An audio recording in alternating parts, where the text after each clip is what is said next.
Hi, I'm Dan Primack of PEHub.com, and here are your top 3 private equity stories for today, Thursday, December 13th. Leading us off today, Bill Clinton reportedly is stepping down as a senior advisor to UCAPA Companies, the private investment firm in California run by Ron Burkle, a former Clinton fundraiser, Lincoln bedroom guest, etc.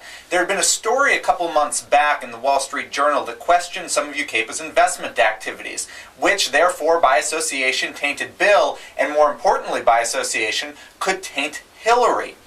Now, Bill is stepping down. Apparently, after the story, according to some of the reports, he and Burkle had a very heated conversation, and the relationship hasn't exactly been the same. But the big point here isn't about Bill, Hillary, or Burkle. It's about politicians getting into private equity. If you're planning to run for elective office again, or if you expect your spouse to, don't get into private equity.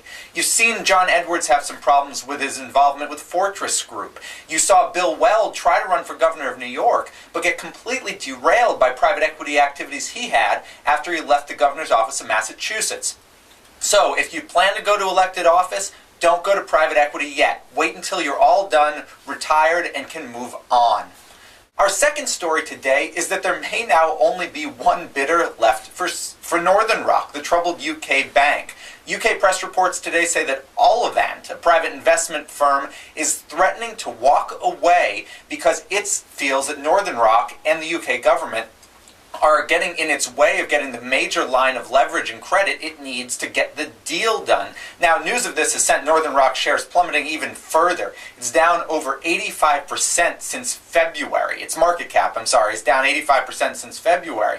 This is a disaster. It is complete bungling by Northern Rock and the UK government, and it's amazing to think that in Britain, a privatization, to a certain extent, is being handled worse than we've seen similar things handled in China or Russia. Final story today is just a huge private equity return, a return of nearly 13 times a firm's money in about 5 years. Specifically, something called CDM Resource Management, which is a natural gas compression services company, is going to be bought by Regency. Now, this company, CDM, had filed to go public, but now is going to sell off for about $655 million.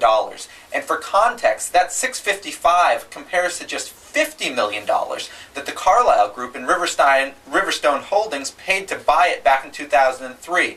Now, Carlyle and Riverstone are agreeing to hold on to the units 1 year after this deal closes, but nonetheless, that is still far faster than they would have been able to sell off had there been an IPO. So for them, this is a massive home run.